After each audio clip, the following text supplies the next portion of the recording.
کام کیا؟ خود سوچے کیا کیا دیکھا، آنکھوں نے کیا دیکھا، کانوں نے کیا سنا. کاش یہ جو تھوڑے تھوڑے وقت ملتے ہیں نا.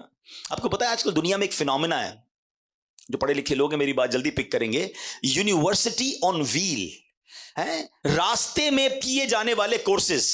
اب لوگوں نے کیا کیا ہے انٹرنیشنلی، پاکستان میں بھی ہوتا ہے کہ اگر مثال کے طور پہ روزانہ کسی کو جاتلا سے دینا یا میرپور یا کسی اور شہر میں روزانہ صبح جانا ہوتا ہے، بس میں جاتا ہے یا گاڑی میں جاتا ہے یا کسی طرح. اب لوگوں نے کیا کیا انٹرنیشنلی کہ جب وہ ٹریول کرتے ہیں تو اس ٹریول ٹائم میں کچھ پڑھنا شروع کر دیتے ہیں.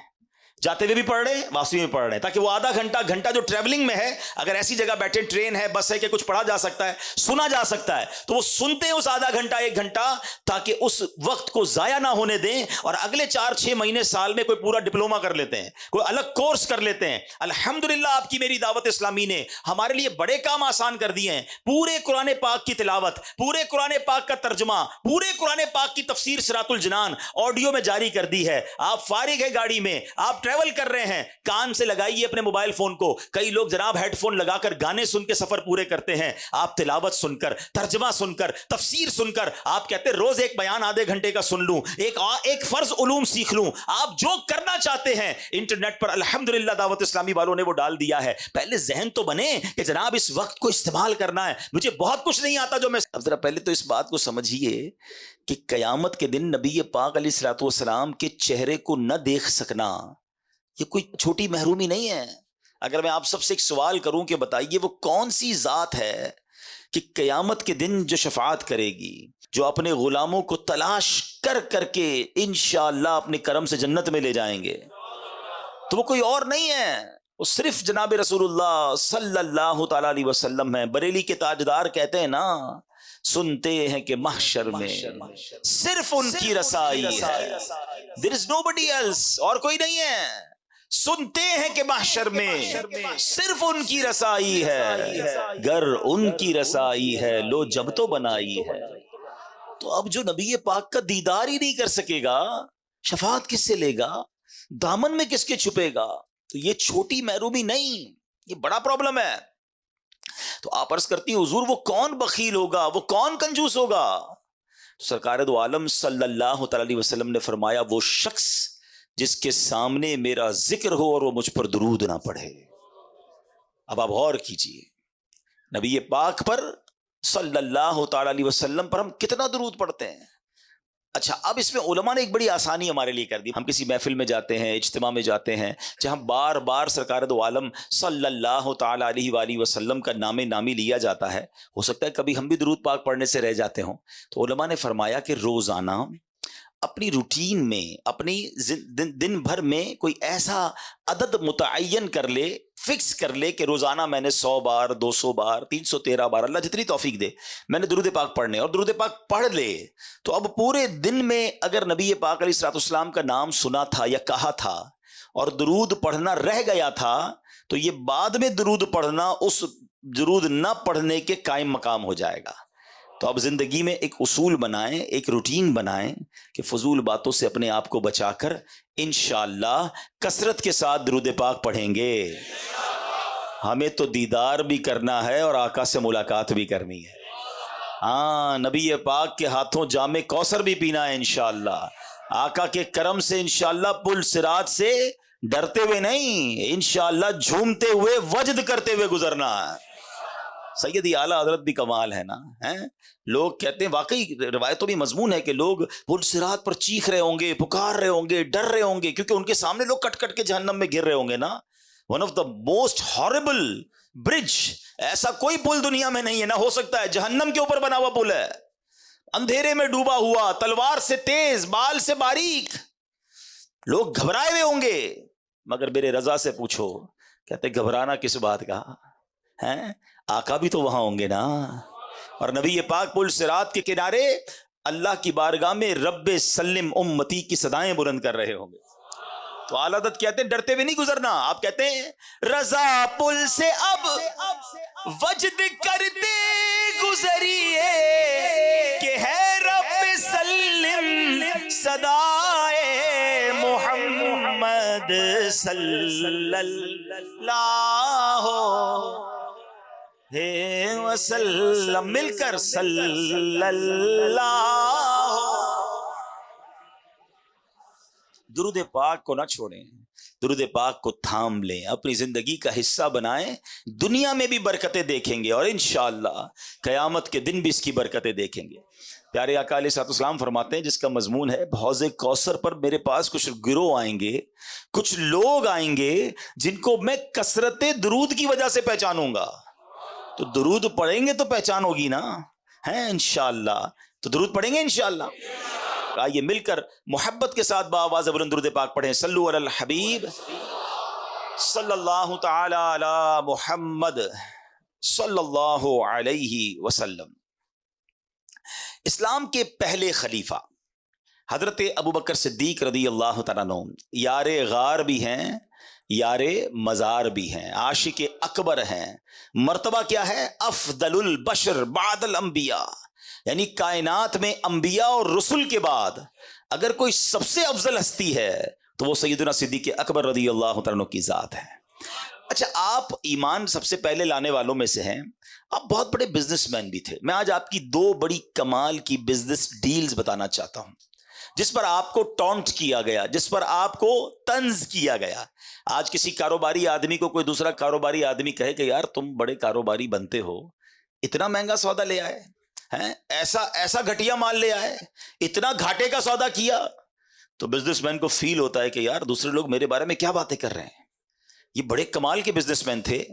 مگر آپ کی زندگی میں جو دو واقعات میں آج بیان کرنے جا رہا ہوں, دونوں واقعات میں کچھ ایسی ڈیلز ہوئیں, کچھ ایسے سودے ہوئے جس پر آپ پر باقاعدہ طنز کیا گیا, آپ پر ٹونٹ کیا گیا. مگر صدیق اکبر نے جو جواب دیا نا اور جو کام کیا, یقین کریں ایمان تازہ ہو جاتا ہے. ایک سودا تو آپ نے کیا, وہ کون سا سودا تھا کہ ایک بہت بڑے عاشق رسول, ایسے عاشق رسول جو آج عاشقوں کے امام ہیں, وہ کوئی اور نہیں ہے, ہم سب کی آنکھوں کے تارے حضرت بلال حبشی رضی اللہ عنہ. ایمان قبول کیا. آپ حبشہ کہاں ہے پہلے یہ پتا ہونا چاہیے. حبشہ ایتھوپیا کو کہتے ہیں. آج کے دور میں ایتھوپیا جو ہے وہ حبشہ تھا پہلے, ٹھیک ہے. اب حبشہ, اچھا یہ بھی شاید بہت ساروں کو نہیں پتا کہ مکہ پاک کے بعد سب سے پہلے جہاں اسلام پہنچانا وہ حبشہ ہے. پچھلے دنوں مجھے ایتھوپیا جانے کا موقع ملا تو وہاں کے لوگ بڑے فخر سے ایک جملہ کہتے ہیں کہ ہمارا وطن دار الہجرہ ہے, یہ ہجرت والا ملک ہے, اور مکے کے بعد سب سے پہلے دنیا میں کہیں اسلام پہنچا ہے تو وہ حبشہ میں پہنچا ہے. ہمارے وطن سے حضرت بلال حبشی تھے, ہمارا وہ وطن ہے جہاں عثمان غنی رضی اللہ تعالیٰ تو ہجرت کر کے تشریف لائے تھے, اور وہ عظیم نجاشی بادشاہ جنہوں نے یہ واقعہ پڑھا ہوگا وہ بھی وہاں پر حبشہ میں تھے. تو بہرحال اب وہ حضرت بلال مکے نبی پاک کی غلامی اختیار کی, کلمہ پڑھ لیا. اب آپ چونکہ غلام تھے, اس زمانے میں غلام آقا کے قبضے میں ہوا کرتا تھا, ان کا آقا تھا امیہ. اچھا, امیہ بڑا ظالم شخص تھا, وہ حضرت بلال حبشی کو بہت مارتا تھا کہ اللہ کا انکار کر دو, اسلام کا انکار کر دو. حضرت بلال حبشی جو ہے وہ منع کرتے تھے کہ میں رب کا انکار نہیں کر سکتا, وہ بہت مارتا. جو مکے مدینے گئے ہیں انہیں پتا ہے کہ جب گرمی شریف عروج پر ہوتی ہے تو گرمی کا عالم کیا ہوتا ہے. تو مکے کی گرمی میں تپتے ریگستان میں حضرت بلال کو وہ لٹاتا تھا, سینے پہ پتھر رکھتا تھا ریگستان کے اندر, اور کہتا تھا کہو اللہ ایک نہیں ہے, یا اللہ کا انکار کرو, آپ اللہ احد اللہ احد اللہ ایک ہے کے نعرے بلند کرتے. اب پیارے آقا جب ایک دو بار وہاں سے گزرے, دیکھا کہ حضرت بلال پر بڑا ظلم ہو رہا ہے, آپ کی آنکھیں بھیگ آئیں ہیں, آپ کو بڑا افسوس ہوا. بڑی محبت کرتے تھے حضرت بلال سے, مگر وہ ظالم آقا تھا اس کا. تو حضرت ابوبکر صدیق رضی اللہ تعالیٰ جب یہ دیکھا کہ نبی پاک بلال سے محبت بڑی کرتے ہیں اور یہ بندہ جو ہے قبضے میں ہے امیہ کے اور وہ اس کے آقا ہیں, تو آپ پہنچ گئے اس کے آقا کے پاس, امیہ کے پاس. جا کر کہا اے امیہ, اس حبشی غلام کو مجھے دے دو, کتنے میں دو گے؟ تو اب میں آپ کو مثال کے ذریعے سمجھاتا ہوں ہمارے آج کل کے دور سے. مثال کے طور پہ اس زمانے میں مارکیٹ ریٹ 5,000 روپے تھا. اس زمانے کی کرنسی درہم و دینار تھی, میں سمجھانے کے لیے کہہ رہا ہوں. 5,000 ریٹ تھا.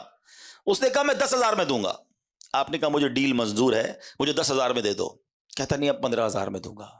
کہا مجھے 15,000 میں منظور ہے. کہا 20,000 میں دوں گا. مثال دے رہا ہوں میں. آپ نے کہا مجھے 20,000 میں منظور ہے. وہ پیسے بڑھاتا گیا.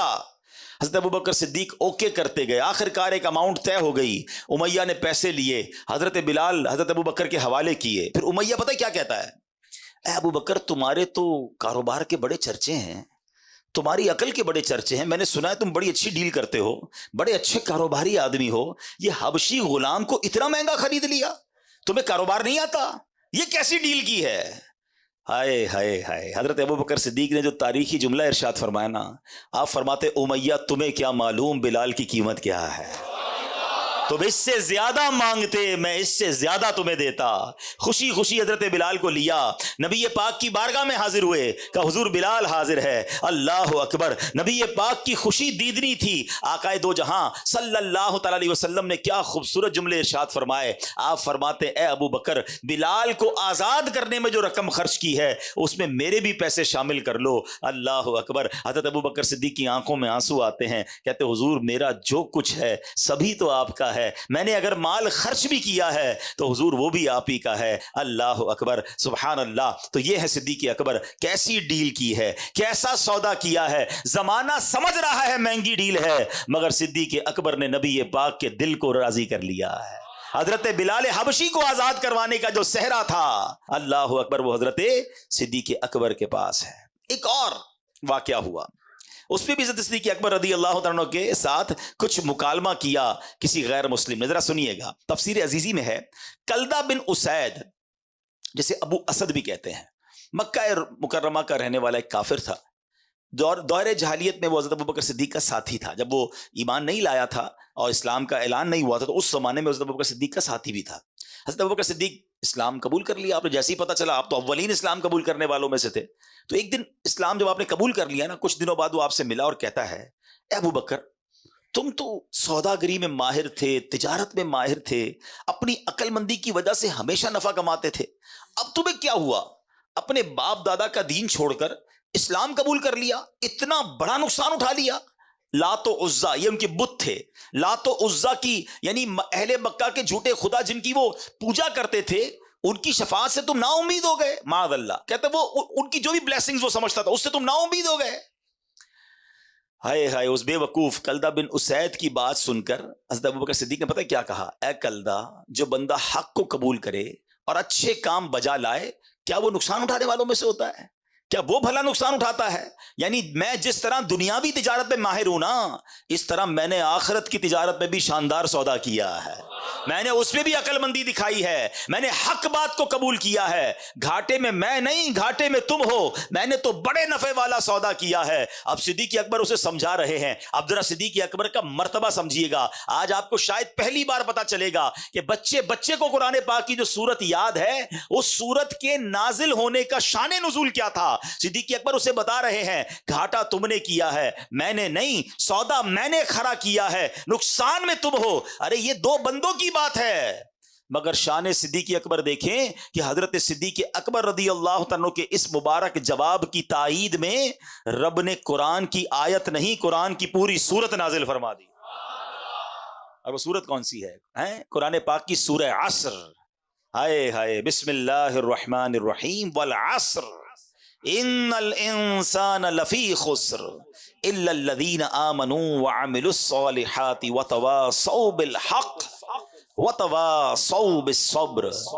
زمانے کی قسم، بے شک آدمی ضرور خسارے میں ہے، مگر جو ایمان لائے اور انہوں نے اچھے کام کیے اور ایک دوسرے کو حق کی تاکید کی اور ایک دوسرے کو صبر کی وصیت کی۔ میرے پیارے اسلامی بھائیوں، حضرت صدیق اکبر رضی اللہ عنہ کے مبارک جواب کی تائید میں جو قرآن کی سورت نازل ہو رہی ہے، اس میں ہمیں کیا سیکھنے کو مل رہا ہے؟ انسان سارے کے سارے نقصان میں ہیں، سارے خسارے میں ہیں، صرف نقصان سے بچتا وہ ہے جس میں تین کوالٹیز ہوں، تین صفات ہوں۔ اب میں نے اور آپ نے چیک کرنا ہے، میں نقصان والی سائیڈ پہ ہوں یا ان تین چیزوں کے عمل کرنے والا ہوں اور نقصان سے بچنے والا ہوں۔ وہ تین چیزیں کیا ہیں؟ نمبر ایک، صاحب ایمان ہو، مومن ہو، اور جو مومن نہیں وہ تو جانوروں سے بھی بدتر ہے، اس نے تو دنیا میں آنے کا مقصد ہی گوا دیا، پھر وہ نقصان سے کیسے بچ سکتا ہے؟ ہم اللہ کا شکر ادا کرتے ہیں کہ پہلے وصف، پہلی کوالٹی ہمیں حاصل ہے کہ الحمدللہ ہم ایمان والے ہیں۔ ہم اللہ سے دعا کرتے ہیں مولا ہمارے ایمان کو سلامت رکھنا۔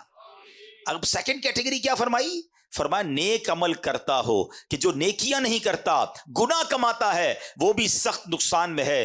گناہ تو ایک آگ ہے جو انسان کی زندگی کو جلا کر راکھ کر دیتا ہے۔ امام حسن بصری فرماتے ہیں اے ابن آدم تیری ہلاکت ہو، کیا تو اللہ پاک سے مقابلہ کرنا چاہتا ہے؟ ہاں، جس نے اللہ پاک کی نافرمانی کی گویا اس نے اللہ پاک سے جنگ کی۔ تو پتہ چلا ایمان والا ہو، نیک اعمال کرنے والا ہو. اب یہ چیک کرنا ہے مجھے اور آپ کو, ہم نیکیاں کرنے والے ہیں یا گناہ کرنے والے ہیں. تیسرے نمبر پر فرمایا حق بات کی اور صبر کی وصیت کرنے والا ہو, جو خود بھلے نیک بن جائے مگر دوسروں کو نیکی کی دعوت نہ دیتا ہو, دوسروں کو برائی سے منع نہ کرتا ہو, وہ بھی نقصان میں ہے. عین ممکن ہے کہ جب گنہگار عذاب میں گرفتار ہوں تو یہ بھی پکڑ میں آ جائے.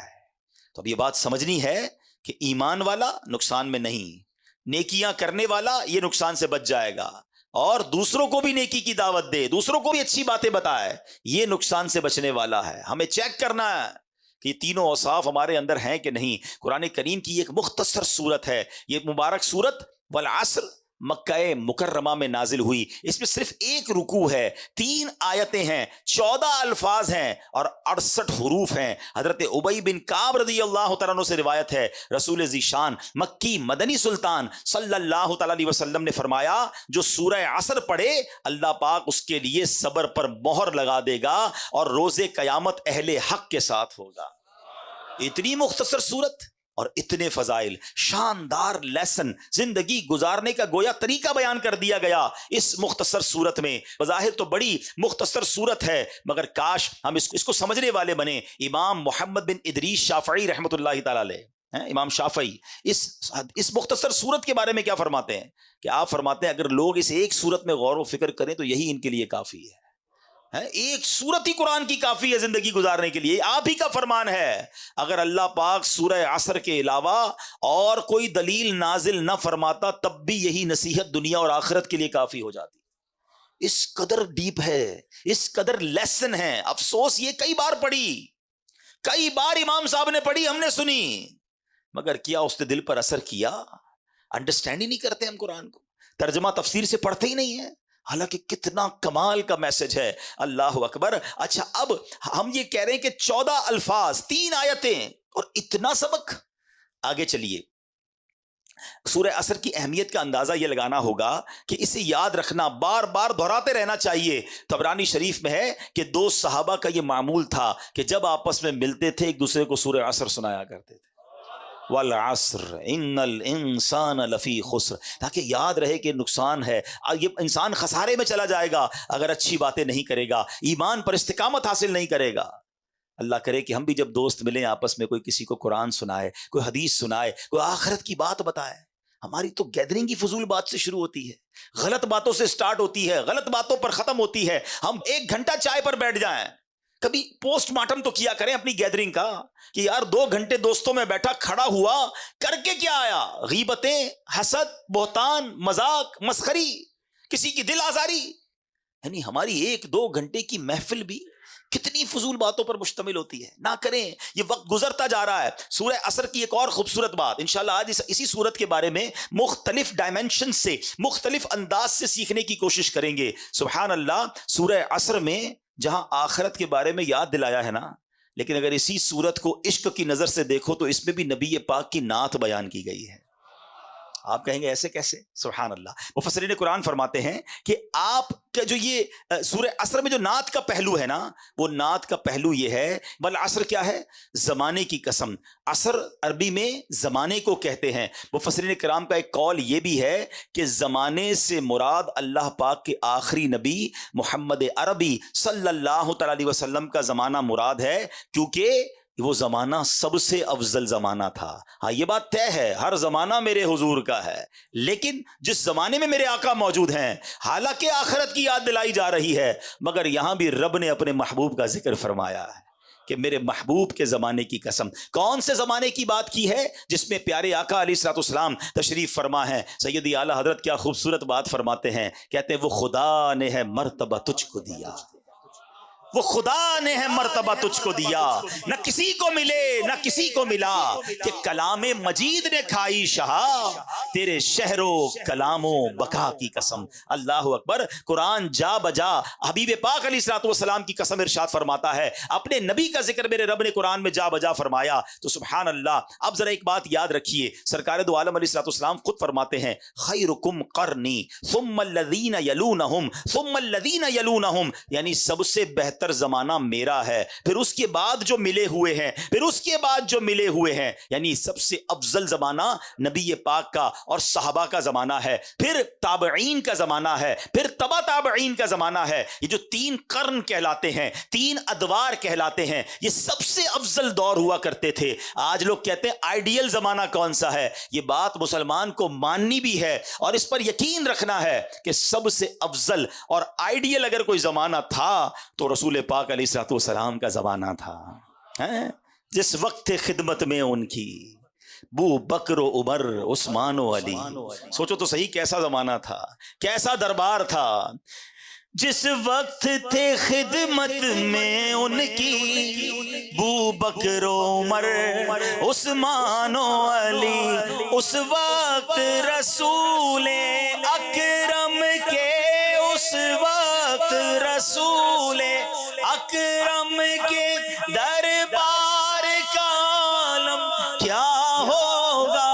ہر کوئی فدا ہے بن دیکھے دیدار کا. اس سمت علی، اس سمت عمر صدیق ادھر، عثمان ادھر. ان جگمگ جگمگ تاروں میں، ان جگمگ جگمگ تاروں میں مہتاب کا عالم کیا ہوگا. ہر کوئی فدا ہے دیدار کا. اچھا اب ایک اور تفسیر، والعصر ان الانسان لفی خسر، زمانے کی قسم بے شک آدمی ضرور خسارے میں ہے. امام حسن بصری رحمۃ اللہ تعالی علیہ کا قول ہے کہ یہاں عصر سے مراد وقت عصر ہے. اچھا وقت عصر یہ دن ڈھلنے کا وقت ہوتا ہے، لوگ کام کاج سمیٹتے ہیں، گھر جانے کا ٹائم ہوتا ہے. اللہ اکبر، یعنی زندگی کا وقت تمام ہونے کو ہے. اللہ نے اس وقت کی یاد فرمائی ہے، ہمیں ارشاد فرمایا ہے. کیونکہ جب بندہ سارا دن کام کر کے کچھ کما کر گھر نہ جائے اور بچے کہیں کہ ابو کھانے کو کیا لائے ہو، ہمارے لیے کیا لائے ہیں، اور ہم کہیں کچھ نہیں لائے، تو بندہ جب خالی ہاتھ گھر جاتا ہے نا، شرمندگی کا سامنا ہوتا ہے. تو اللہ اکبر، یہ بتایا جا رہا ہے زندگی کی شام ڈھلنے کو ہے، قیامت قریب آنے والی ہے. اے بندے جب تم میری بارگاہ میں آؤ گے اور خالی ہاتھ آؤ گے تو پھر قیامت کے دن کیسی شرمندگی اٹھاؤ گے. اپنی قبر میں اگر خالی ہاتھ جاؤ گے تو وہاں کیسے جواب دے سکو گے. تو ہمیں یاد دلایا گیا ہے کہ عصر کے وقت سے گویا یہ اشارہ دیا گیا ہے کہ اپنی آخرت کی دن ڈھلنے سے پہلے تیاری کر لی جائے. اللہ اکبر، سبحان اللہ. ہمارے بزرگان دین جو ہیں کس طرح سبق لیا کرتے تھے، تفسیر کبیر میں ہے. ایک بزرگ فرماتے ہیں کہ میں نے سورہ عصر کی جو دوسری آیت ہے نا، والعصر ان الانسان لفی خسر، بے شک انسان خسارے میں ہے، کہتے میں نے اس آیت کو ایک برف بیچنے والے سے سیکھا. اب دیکھو جن کو سبق لینا ہوتا ہے نا، وہ کہاں سے کون سا میسج لے لیتے ہیں، عبرت کی بات کدھر سے پک کر لیتے ہیں. کہتے ہیں ایک برف بیچنے والا بازار میں صدا لگا رہا تھا، وہ برف بیچنے والا کہہ رہا ہے ارحموا من یذوب رأس مالہ، لوگوں شخص پر رحم کھاؤ جس کا سرمایہ پگھل رہا ہے. برف بیچنے والا یہ تو کہتا ہے نا جلدی خرید لو ورنہ پگھل جائے گا. کاش بات بڑی گہری ہے، سمجھ جائیں اگر ہم. ایکچولی میری اور آپ کی جو زندگی ہے نا وہ برف ہی کی تو طرح ہے. ہم سب کے ہاتھ میں ایک برف کا بلاک دے دیا گیا ہے. کسی کے ہاتھ میں 50 سال کا ہوگا، کسی کے ہاتھ میں 60 سال کا ہوگا، کسی کے 2-4 دن بچ گئے ہوں گے تو برف ختم ہونے والی ہوگا. ہمیں تو نہیں پتا نا، پگھل رہا ہے. ہر سانس گزر رہی ہے، ہر دن گزر رہا ہے، یہ برف پگھل رہی ہے. مگر مجھے بتائیے جس کی برف پگھل رہی ہو اس کو سرمایہ کی کتنی فکر ہوتی کہ بیچ دوں کچھ کما لوں، ورنہ یہ پڑے پڑے ہی ختم ہو جائے گا. کاش جو میری اور آپ کی سانسیں ہیں نا، ہم سمجھ جائیں کہ ہر گزرتے سانس کے ساتھ، ہر گزرتے دن کے ساتھ ہم قبر کے قریب ہوتے جا رہے ہیں، ہم آخرت کے قریب ہوتے جا رہے ہیں. ارے جس کی منزل قریب آ جائے وہ اپنی سواری تیز کرتا ہے. امتحان میں کیا ہوتا ہے، اسٹوڈنٹ بیٹھے ہوں گے یا ہم میں سے بہت سارے وہ ہوں گے جنہوں نے اسٹوڈنٹ لائف گزاری ہوگی. جیسے جیسے امتحان کی ڈیٹ قریب آتی ہے ہماری تیاری بڑھتی جاتی ہے، ٹینشن بھی بڑھتی جاتی ہے. بلکہ جس دن صبح امتحان اور رات نیند نہیں آتی کہ صبح امتحان دینا ہے، قبر کا امتحان نہیں دینا، محشر کا امتحان نہیں دینا، اور ہر روز میں اور آپ اس کے قریب ہو رہے ہیں. ہو سکتا ہے آج رات یہ امتحان ہو سکتا ہے کل ہو سکتا ہے اگلے ہفتے ہو. کون تیاری کر رہا ہے؟ بلکہ عجیب بات یہ ہے کہ ہر گزرنے والا دن اللہ سے قریب ہونے کی بجائے اکثریت وہ ہے جو اللہ سے دور ہو رہی ہے. ہر دن گزر رہا ہے، گناہ بڑھ رہے ہیں، نت نئے حرام کاموں کی طرف قوم جا رہی ہے. نہ کریں ایسا، برف پگھل رہی ہے. وہ شاعر کہتے ہیں نا، ہو رہی ہے عمر مثل برف کم، ہو رہی ہے عمر مثل برف کم، رفتہ رفتہ چپکے چپکے دم بدم، سانس ہے ایک راہ روئے ملک عدم، سانس ہے ایک راہ روئے ملک عدم، دفعتن ایک روز یہ جائے گا تھم، ایک دن مرنا ہے آخر موت ہے، کر لے جو کرنا ہے آخر موت ہے. کاش یہ بات سمجھ آ جائے کہ مجھے مرنا ہے اور خالی ہاتھ نہیں جانا. اگر جس رفتار سے میں گناہ کر رہا ہوں توبہ کا موقع نہ ملا تو مارا جاؤں گا. امام فخر الدین رازی نے یہ بات ایک اور انداز سے سمجھائی. یہ جو سانسوں کی ویلیو ہے نا، منٹ کی ویلیو کیا ہے. آپ فرماتے ہیں تصور باندھو، ایک شخص 1000 سال زندہ رہا اور اس نے 1000 سال گناہوں میں گزار دی زندگی، 1000 سال تک. اب اس کے پاس صرف ایک لمحہ باقی ہے اور اس ایک لمحے کے بعد اسے موت آنے والی ہے. اب اگر وہ اس آخری لمحے میں نزا کی کیفیت طاری ہونے سے پہلے توبہ کر لے تو اس توبہ کی برکت سے اس کے 1000 برس کے گناہ معاف ہو سکتے ہیں. بات سمجھ آ رہی ہے کہ اس ایک لمحے کی برکت، اس ایک لمحے کی اہمیت کیا ہے کہ 1000 برس کے گناہ ایک طرف، لیکن اگر اس ایک لمحے میں اس نے سچی توبہ کی، اللہ قبول کر لے تو سارے گناہ معاف، اور اس کے بدلے میں کیا ملے گا؟ اللہ تعالیٰ کی رحمتوں کا جو مقام ہے جنت، اس کی ابدی نعمتوں کو حاصل کرنے کا موقع بھی مل جائے گا. اللہ، بات سمجھنا ہوگا کہ اس سے اندازہ یہ لگانا ہے کہ ایک لمحے کی اتنی قیمت ہے، تو اگر بندہ ساری زندگی نیکیوں میں گزار دے تو کیا کچھ نہیں ملے گا اسے. اس کو ایک اور انداز سے سمجھتے ہیں کہ ایک ایک سیکنڈ، ایک ایک لمحہ کتنا قیمتی ہے، ہم کتنا کچھ کما سکتے ہیں. ذرا مل کے کہیے سبحان اللہ. اب کہیے الحمدللہ. اب کہیے اللہ اکبر. میرا خیال ہے 1 منٹ گھڑی آگے نہیں بڑھی، 30 سیکنڈ لگے ہوں گے، 25-30 سیکنڈ. ہم سب نے بیٹھے بیٹھے نہ پسینہ بہایا، نہ محنت کی، کچھ بھی نہیں کیا. صرف 30 سیکنڈ میں آپ کو پتا ہے ہم نے کیا کمایا. میرے نبی علیہ الصلوۃ والسلام کے سچے وعدے ہیں. احادیث میں مضمون ملتا ہے، جو ایک بار سبحان اللہ کہے اس کے لیے جنت میں درخت لگا دیا جاتا ہے. ایک بار اللہ اکبر کہے جنت میں درخت، ایک بار الحمدللہ کہے جنت میں درخت لگا دیا جاتا ہے. بیٹھے بیٹھے اتنا آسان. پھر میں نیکیاں نہ کروں، پھر میں ان لمحات کی قدر نہ کروں، پھر میں گھنٹوں دنوں مہینوں گناہوں میں گزاروں، فضول باتوں میں، فلمیں، ڈرامے، گانے، باجے، سوشل میڈیا، دوستوں کا گپ شپ گزرتا جا رہا ہے. نہ کریں ایسا. روایتوں میں مضمون ملتا ہے کہ مرنے کے بعد نیک بھی پچھتائے گا، گناہگار بھی پچھتائیں گے. عرض کی گئی یا رسول اللہ صلی اللہ تعالی علیہ وسلم، گناہگار پچھتائے گا، یہ تو بات سمجھ آ رہی ہے، گناہ ہیں اس کے، خطائیں ہیں، نیک کیوں پچھتائے گا؟ ارشاد ہوا نیک اس لیے پچھتائے گا کہ جب اپنے فضول اوقات یاد کرے گا اور اپنی نیکیوں کا جب اجر دیکھے گا نا، کہ نمازوں کا اتنا ثواب، نیکیوں کا اتنا ثواب، کاش میں نے فضول باتیں کی تھی، فضول ٹائم ضائع کیا تھا، وہ بھی نہ کرتا تو اس کا ثواب بھی مجھے مل جاتا. تو بعد میں پچھتانے سے بہتر نہیں ہے بندہ ابھی نیکیاں کر لے، ابھی اپنے وقت کا فضول استعمال نہ کرے. قرآن جگہ جگہ جھنجھوڑ رہا ہے. ایک جگہ ارشاد ہوتا ہے یا ایھا الانسان انک کادح الی ربک قدحا فملاقی. قرآن کہتا ہے اے انسان، بے شک تو اپنے رب کی طرف دوڑنے والا ہے، پھر اس سے ملنے والا ہے. تفسیر نور العرفان میں ہے یعنی اے انسان، تیرا ہر سانس تجھے موت سے اور رب کے ملنے سے قریب کر رہا ہے. ہم اپنے سفر کی طرف بڑھ رہے ہیں، اپنی منزل کی طرف بڑھ رہے ہیں، مگر کاش یہ احساس بھی تو بن جائے نا کہ جب اللہ کی بارگاہ میں جانے کا وقت آگے کی طرف جا رہا ہوں تو تیاری بھی ساتھ ساتھ کرتا جاؤں، میں زیادہ نیکیاں کماتا جاؤں. حضرت رابعہ بصریہ کا ایک واقعہ سنیے گا، یہ بات اور آپ کو ڈیفائن ہو جائے گی کہ جب ہم ادھر ادھر فضول کام کرتے ہیں تو کتنا بڑا لاس کرتے ہیں. آپ کامل ولیاں ہیں، بہت بڑا نام ہے، یعنی اولیاء کے مقامات میں بھی آپ کا مقام بڑا اونچا ہے. ایک رات سحری کا وقت، خود فرماتی ہے کہ میں تسبیحات پڑھ رہی تھی، اللہ کا ذکر کر رہی تھی، کرتے کرتے میری آنکھ لگ گئی. خواب میں دیکھا کہ ایک ہرا بھرا درخت ہے جو اتنا بڑا اور حسین ہے کہ بیان نہیں کیا جا سکتا. اس پر 3 قسم کے پھل لگے ہوئے ہیں. میں نے دنیا میں ایسے پھل نہیں دیکھے تھے. کچھ پھل سفید تھے, کچھ سرخ تھے, کچھ زرد, اور سب اس درخت میں چاند سورج کی طرح چمک دمک رہے تھے. فرماتی مجھے وہ درخت بہت اچھا لگا. میں نے کسی سے پوچھا یہ کس کا ہے؟ تو کہنے والے نے کہا یہ آپ کا ہے, یہ ان تسبیحات کا بدلہ ہے جو آپ ابھی پڑھ رہی تھی. تو آپ فرماتی میں نے درخت کے ارد گرد گھومنے لگی تو دیکھا کہ کچھ سنہرے رنگ کے جو پھل تھے نا وہ زمین پہ پڑے ہوئے تھے. تو میں نے کہا کہ یہ پھل بھی درخت کے ساتھ موجود ہوتے تو کتنا ہی اچھا تھا. تو جواب کیا ملا کہ یہ وہی لگے تھے, یہ لگے تو درخت پہ ہی تھے, مگر تسبیح کرتے ہوئے جب آپ سوچنے لگی تھی نا کہ گندا ہوا آٹا خمیرہ ہو گیا یا نہیں, اس وقت یہ پھل گر گئے تھے. سمجھ آ رہی ہے بات؟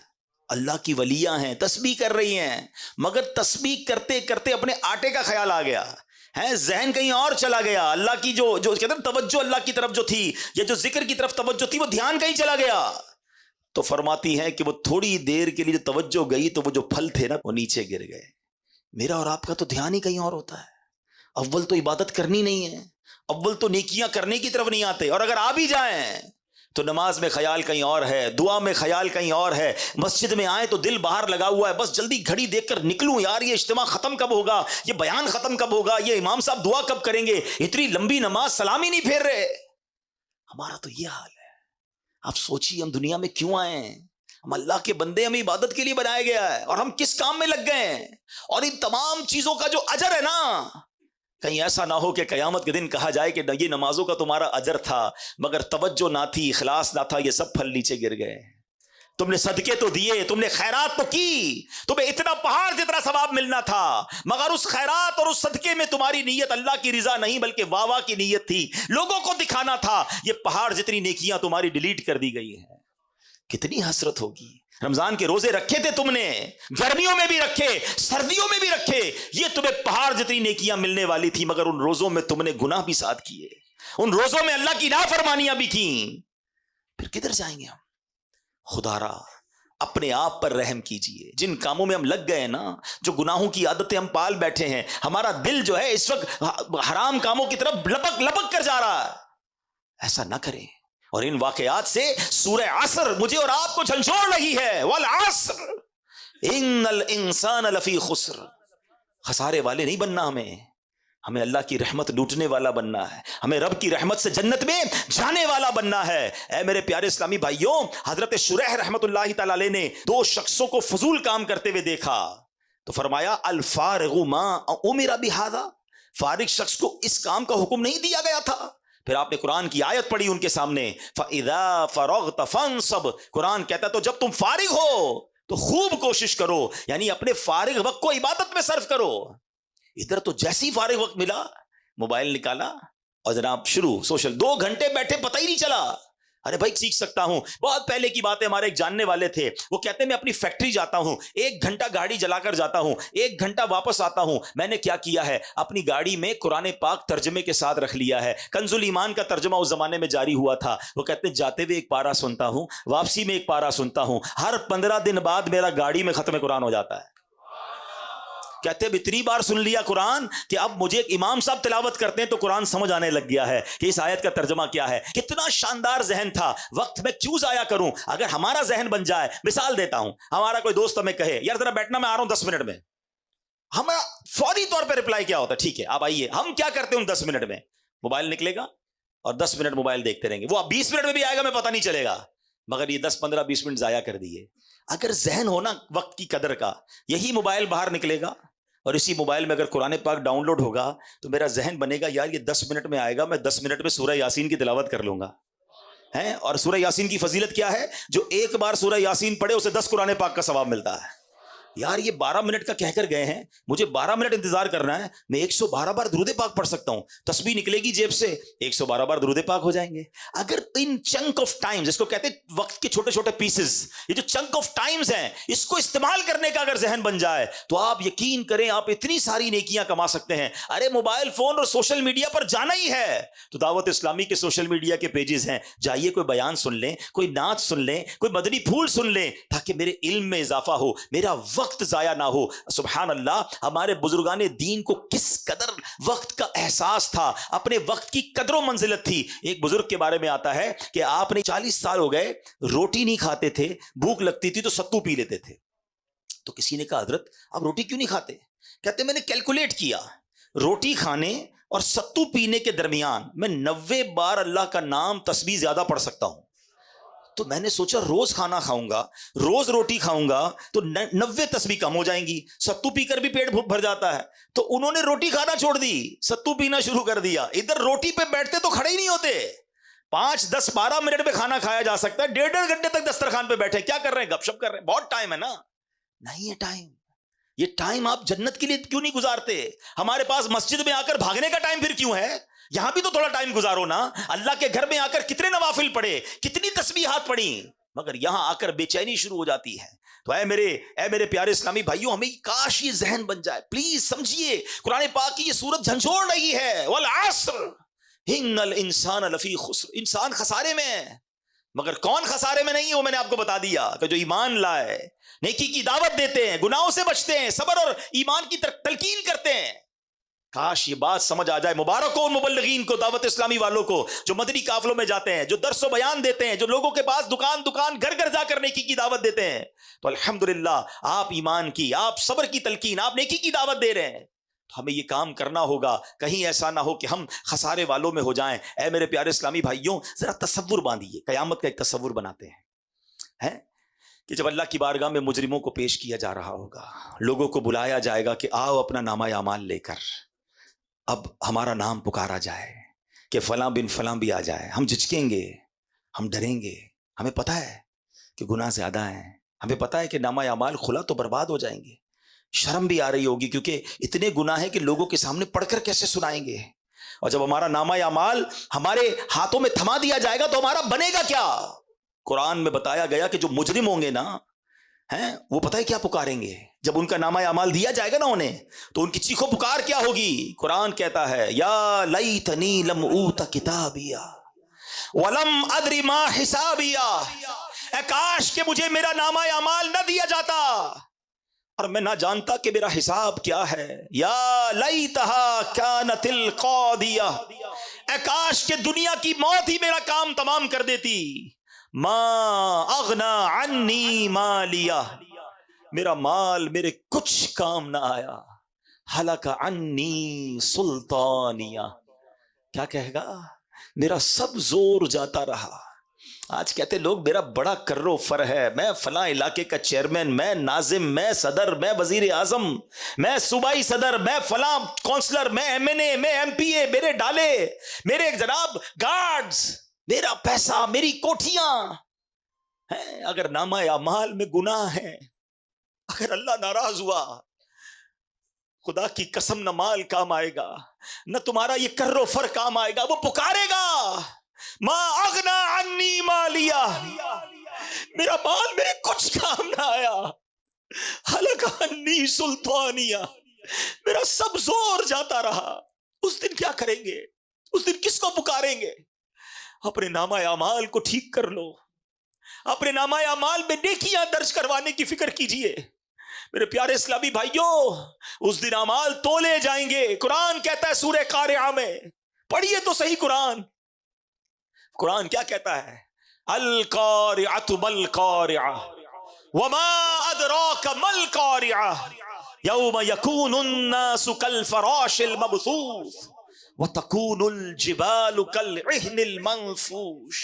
پہلے تو قرآن نے قیامت کا منظر بتایا نا، کہ پہاڑ اڑ رہے ہوں گے، لوگ بھاگ رہے ہوں گے پتنگوں کی طرح، ہیبت ناک منظر ہوگا. اور اس خوف میں ہوگا کیا؟ فَأَمَّا مَنْ ثَقُلَتْ مَوَازِينُهُ فَهُوَ فِي عِيشَةٍ رَاضِيَةٍ. قرآن کہتا ہے جس کی نیکیوں کا پلڑا بھاری ہو گیا وہ عیش میں ہوگا، چین میں ہوگا، مزے میں ہوگا. لیکن کہتا ہے وَأَمَّا مَنْ خَفَّتْ مَوَازِينُهُ، جس کی نیکیوں کا پلڑا ہلکا ہو گیا فَأُمُّهُ هَاوِيَةٌ وَمَا أَدْرَاكَ مَا هِيَهْ نَارٌ حَامِيَةٌ. جس کی نیکیوں کا پلڑا ہلکا ہو گیا وہ بھڑکتی ہوئی، شعلے مارتی ہوئی آگ میں چلا جائے گا. کیا کریں گے ہم؟ فلمیں، ڈرامے، گانے، باجے، شراب، جوئے، بدکاریاں، لوگوں کا مال دبانا، چوریاں کرنا، حرام کمانا، جھوٹ بولنا، رشوت کا لین دین کرنا ہے. کسی طرح بس مجھے سیٹ مل جائے، کسی طرح میں ترقی کر جاؤں، میں جناب علاقے میں کوئی عہدہ حاصل کر لوں، چاہے کسی کا بیڑا غرق کرنا ہو تو کر دوں. کسی کی عزت اور کپڑے اتارنے تو اتار دوں، کوئی خیال نہیں کر رہا، مگر مرنا ہے۔ اور اگر یہ گناہ نامہ اعمال میں زیادہ ہوئے، نیکیاں کم ہوئی تو مارے جائیں گے۔ اب اس وقت تو کیفیت یہ بن رہی ہے، جو یہ آیتیں سن رہے ہیں، جو قیامت کے منظر کے بارے میں سن رہے ہیں، تو خیال تو یہ آ رہا ہے کہ ہم نے تو کر دیا جو کرنا تھا، ہم تو کر بیٹھے گناہ زیادہ، ہمارے پاس تو نیکیاں ہی نہیں ہیں، نیکیاں ہیں تو خود پتہ ہے کتنی ناقص ہیں، اس میں اخلاص نہیں ہے، بنے گا کیا قیامت کے دن؟ دیکھو کیسا کریم ہے میرا مولا۔ گناہ ہو گئے نا، خطائیں ہو گئی نا، پتہ بھی ہے کہ پھنس جاؤں گا، مگر اس کریم مولا نے ایک دروازہ کھلا رکھا ہے، ایک آسرا باقی رکھا ہے، اور وہ دروازہ ہے توبہ کا دروازہ۔ ہائے ہائے کیسا کریم ہے میرا مالک، ساری زندگی گناہ کرے مگر ایک بار سچی توبہ کر لیں، سچے دل سے اسے پکار لیں، وہ کریم پچھلے سارے گناہ معاف کر دیتا ہے۔ ارے ماں باپ ایک غلطی دیکھ لینا ہے تو ماں باپ گھر سے نکال دیتے ہیں، آگ کر دیتے ہیں۔ وہ پنجابی شاعر کہتے ہیں نا، ایک گناہ میرا ماں پیو ویکھن، ایک گناہ میرے ماں پیو ویکھن، مینوں عمری منہ نہ لاویں، لکھ گناہ میرے مالک ویکھے وہ پھر بھی پردے پاوے۔ ذرا سوچئے، ہم اس مالک کے بندے ہیں مگر پھر بھی ہم اس کی طرف رجوع نہیں کر رہے، ہم پھر بھی اس کی بارگاہ کی طرف رجوع نہیں لا رہے، ہم پھر بھی توبہ نہیں کر رہے۔ ہمیں یہ تو خوف ہے کہ لوگ نہ دیکھ لیں، ہم یہ کیوں نہیں سوچتے کہ جو اکیلے میں گناہ کر رہے ہیں وہ رب دیکھ رہا ہے۔ آؤ میرے پیارے اسلامی بھائیوں، آج اپنے رب کو پکاریے اور یہ نیت کیجئے کہ قیامت کے دن مجھے شرمندہ نہیں ہونا ہے، قیامت کے دن نامہ اعمال مجھے سیدھے ہاتھ میں دیا جائے، میرے بائیں ہاتھ میں نہ دیا جائے۔ یہ ممکن ہے اگر ہم سچی توبہ کر لیں، ہم اچھا ماحول اپنا لیں، ہم اپنی لائف اسٹائل کو تبدیل کریں۔ میرا مولا بڑا کریم ہے، ہم اپنے رب کو پکارتے ہیں نا، سچے دل سے پکارو تو صحیح نا اسے، ہیں؟ کہتے ہیں نا شاعر، رحمت دا دریا الہی ہر دم وگدا تیرا، جے ایک قطرہ بخشے مینوں کم بڑھ جاوے میرا، عدل کرے تے تھر تھر کمبن اچیاں شانہ والے، عدل کرے تے تھر تھر کمبن اچیاں شانہ والے، فضل کرے تے بخشے جاسن میں ورگے مکالے، جے میں ویکھا عملہ ولے کچھ نہیں میرے پلے، مگر جے میں ویکھاں رحمت رب دی بلے بلے بلے۔ اسی رحمت کو پکارنا ہے آج، بس سچے دل سے اللہ سے آج دوستی کر لو، اور اب اپنا وقت ضائع نہ کرو، اب اپنے آپ کو گناہوں میں مبتلا نہ کیجئے، توبہ کر لیجئے۔ کب تک اللہ کو ناراض کرتے رہیں گے؟ کب تک نمازیں قضا کرتے رہیں گے؟ کب تک جھوٹ بولتے رہیں گے؟ کب تک حرام کماتے رہیں گے؟ ارے مرنا نہیں۔ شیطان کہتا ہے توبہ کر لوں گا نا، ابھی تو جوانی ہے، بڑھاپے میں کر لوں گا، مرنے سے پہلے کر لوں گا۔ اتنا بڑا مجمع ہے، مجھے کوئی ایک بندہ یہاں بیٹھ کے بتا دے کہ جس کے پاس کی گارنٹی ہو کہ آپ صبح تک زندہ رہیں گے، ہے کوئی ایسا؟ ہمیں تو یہ بھی نہیں پتا کہ اجتماع کے ختم ہونے تک بھی زندہ رہیں گے کہ نہیں۔ آگاہ اپنی موت سے کوئی بشر نہیں، سامان 100 برس کا ہے، پل کی خبر نہیں۔ بس آج اور ابھی دلے نہ کرے، توبہ میں تاخیر نہ کرے۔ میرے آقا فرماتے ہیں حدیث پاک میں، التائب من الذنب کمن لا ذنب لہ، گناہوں سے توبہ کرنے والا ایسا ہے جیسا اس نے گناہ کیا ہی نہیں۔ ہائے ہائے کیسا کریم مولا ہے، سارے گناہ ڈیلیٹ، اعمال لکھنے والے فرشتوں کے رجسٹر سے بھی گناہ ختم کر دیے جاتے ہیں، کرامن کاتبین جو لکھنے والے فرشتے انہیں بھی بھلا دیے جاتے ہیں، کوئی گواہ بھی باقی نہیں بچتا ہے۔ اگر رب سے سچی توبہ کر لی جائے تو آج پکی توبہ کر کے جائیں۔ آج آئے ہیں نا اجتماع میں، مدنی چل کے ناظرین، آپ بھی میں بھی، ہم سب، بہت ہو گیا، بہت خطائیں کر لی، پتہ نہیں کب دنیا سے چلے جائیں گے۔ آج اپنے رب کو راضی کر لے، آج اللہ کی بارگاہ میں عرض کر دو کہ مولا ہو گئے گناہ معاف کر دے، اللہ ہو گئی غلطیاں معاف کر دے، میں نے پہلے بھی توبہ کی مانتا ہوں مگر پھر شیطان کھینچ کر لے گیا مجھے گناہوں کی طرف، مولا معاف کر دے، میں کمزور ہوں، میں پڑ جاتا ہوں گناہوں میں، مالک معاف کر دے، میرے دوستوں کی وجہ سے، میرے چاہنے والوں کی وجہ سے میں پڑ جاتا ہوں گناہ میں، مولا مجھے اچھے دوست بھی عطا کر دے، اور آج مجھے معاف کر دے، مجھے عذاب نہ دیجیو۔ مجھے یہ معلوم ہے کہ مولا تو میری ماں سے زیادہ مجھے چاہنے والا ہے، میری ماں مجھے تکلیف میں نہیں دیکھ سکتی تھی، مولا تو تو میری ماں سے زیادہ چاہنے والا ہے، آج معاف کر دے۔ میرا عمل ہے سیاہ نامہ، مجھے خدایا معاف کر دے، ہے آس مجھ کو تو بخش دے گا،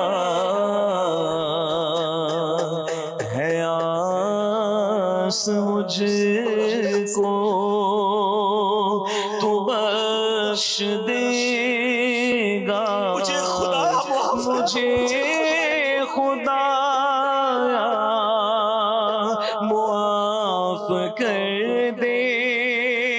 پہاڑ جیسی میری خطائیں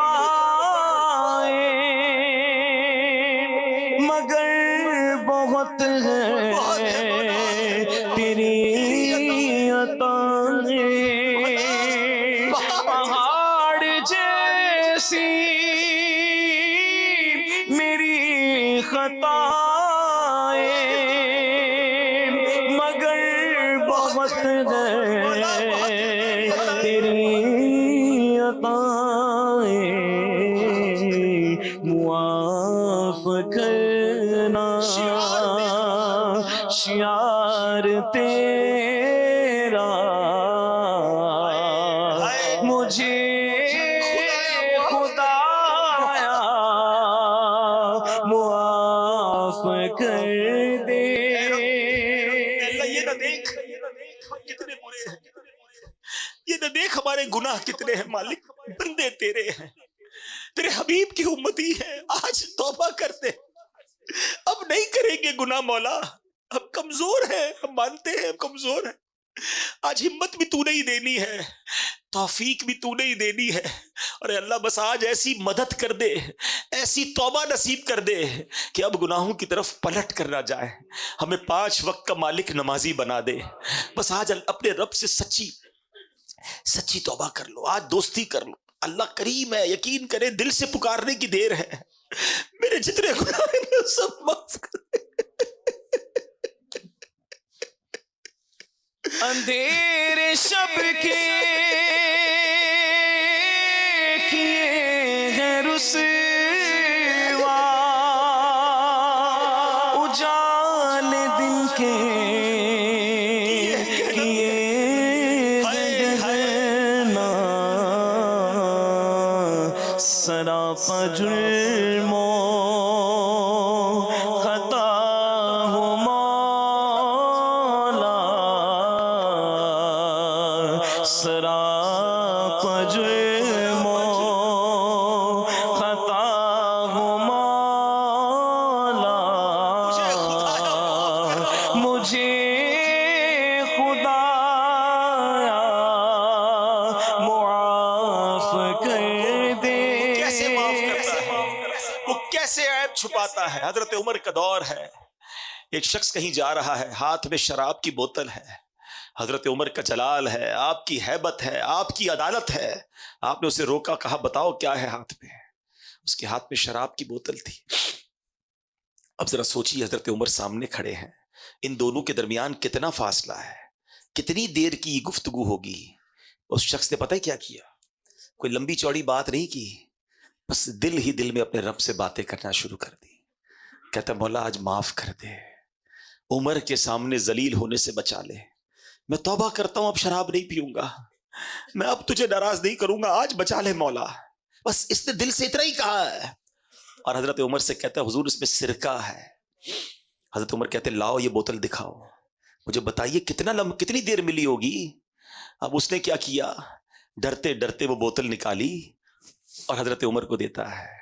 حضرت عمر کے ہاتھ میں وہ جب بوتل جاتی ہے تو شراب نہیں، اس میں سرکہ ہوتا ہے۔ وہ اس طرح ہمارے عیبوں کو چھپانے والا ہے، ہم کیوں نہ اس کی بارگاہ میں سچی توبہ کر لے. آج نیت کر لے میرے پیارے اسلامی بھائی، جتنے یہاں اسلام میں موجود ہیں میرے ساتھ جس کی پکی نیت بنتی ہو نیت کرے کہ آج کے بعد ہماری کوئی نماز قضا نہیں ہوگی.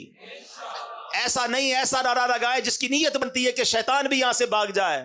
آج کے بعد ہماری کوئی نماز قضا نہیں ہوگی، حرام روزی کے قریب بھی نہیں جائیں گے، اب جھوٹ نہیں بولیں گے، اور خدا را دعوت اسلامی کے ماحول سے وابستہ ہو جائیں. یہ وہ کمال کا ماحول ہے جو ہمیں گناہوں بھری زندگی سے نکال کر نیکیوں کی طرف لانے والا ہے. آئیے اس ماحول سے وابستہ ہو جائیں، دعوت اسلامی کے ہفتہ وار اجتماع میں شرکت کرتے رہیں، مدنی قافلوں میں سفر کرتے رہیں. اگر اچھے ماحول میں آئیں گے، دیکھیں آج کچھ تو دل پر اثر ہوا ہے نا، کچھ تو توبہ کا ذہن بنا ہے نا، تو اگر آتے رہیں گے تو انشاءاللہ ہم بھی بدل جائیں گے، ہم بھی نیکیوں کی طرف آ جائیں گے. مدنی چینل کے ناظرین بھی یہ نیت کر لیں کہ انشاءاللہ عز و جل اب انشاءاللہ دعوت اسلامی کے مدنی ماحول سے وابستہ رہیں گے. میں رب کریم سے دعا کرتا ہوں اللہ مجھے بھی آپ کو بھی سچی توبہ کی توفیق نصیب فرمائے، گناہوں والی زندگی سے ہماری جان چھڑا دے، اور ہمیں فضول کاموں سے بچا کر اپنی عبادت کرنے والی ہمیں سوچ عطا فرما دے. ہماری زبان ذکر و درود سے تر رہے، فضول گوئی کی عادت سے ہماری جان چھوٹ جائے. آمین بجاہ النبی الامین صلی اللہ تعالی علیہ وسلم. صلو علی الحبیب صلی اللہ تعالی